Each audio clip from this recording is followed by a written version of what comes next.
In densely populated cities such as Washington, D.C., there's often nowhere to grow food but up.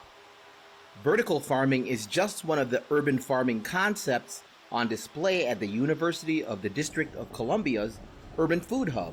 Controlled environment ag is able to grow anywhere between 3 to 10 times as much food per square foot as a traditional farm.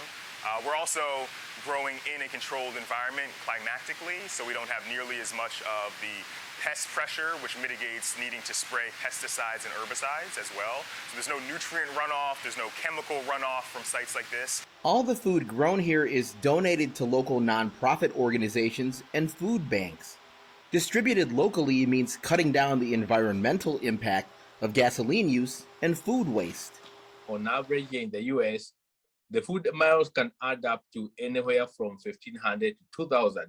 That is, if you add all the miles that make up your plate of food, it's just so much. Experts say anyone can start growing food inside or outside their homes. All it takes is sunlight, a little space, and some patience.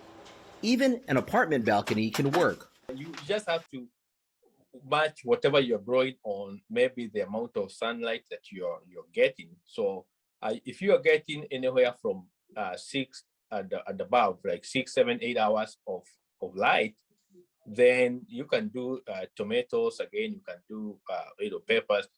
If you are not getting that amount of light, you want to start thinking of the more of the leafy greens, Swiss chards, spinach, and stuff like that. The global population is projected to exceed 9 billion by 2050, and by then, 2 out of every 3 people are expected to live in urban areas. I see us more as almost revolutionaries, right?